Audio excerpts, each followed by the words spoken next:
they enslaved the Africans. They used them as forced labor on the sugarcane, the tobacco, the cotton plantations. Around 1807, the British passed a law abolishing the transatlantic slave trade. But it is on record that there were many British traders in other parts of West Africa who did not stop after 1807. Many of them continued taking away Africans until the 1860s, when the British began making effort to create British colonies in West Africa so that they can take absolute control of the natural resources. I will pause for a second. Any questions before we move and see the dungeon? All right. The floor part of it, very slippery. So please take your time and watch the steps, shall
the three vents up there, that was a source of light and ventilation for the man in this case.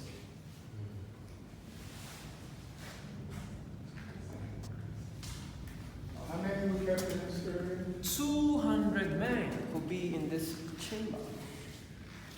They divided the dungeon into 5 chambers, with each holding 200 men. And these men were always chained or shackled together. There were these wooden buckets, these small wooden buckets placed at the corners of the chamber for the men here to defecate in them. But the buckets were not enough. So most times, the toilet, urine, all were done on the floor. And the captives stayed in a waste. They were fed twice a day, morning and evening. The food was put into the palms. And they would keep them here for 2 weeks. Some of the captives were kept for 3 months. Many of them often became sick and many died. When a male captive dies in the dungeon, the body carried out and thrown into the ocean. Among the British in the slave castle were Christian missionaries who were here to promote Christianity in the town and neighboring communities. And these missionaries established a church in this slave castle, an English church. The church was established right on top of this dungeon. So while the captives were down here, the dungeon, the British in the castle practiced Christianity right on top of the captives. When we continue out, I will show you where they had the English church. Any questions, please? Now, if you can walk a bit closer, I want to show you something over here.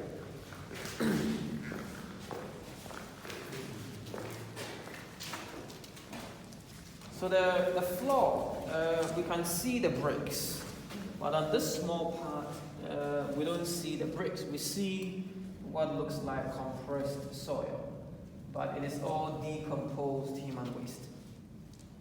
The feces, the food waste, the blood of the captives over the years have decayed or decomposed into what we see here. And this whole floor was actually covered with something like this. In the 1970s, a group of archaeologists came to this slave castle to do some works. And when they came to this chamber, they were the ones who examined what they saw here. And they came to the conclusion that it was all decomposed human waste. They excavated much of the waste to reveal the bricks, but then they left this small part untouched for visitors to see for themselves. And one thing, apart from this chamber, there haven't been any excavation in the other 4 chambers. So all that we will be walking on in the other chambers, the waste of the other.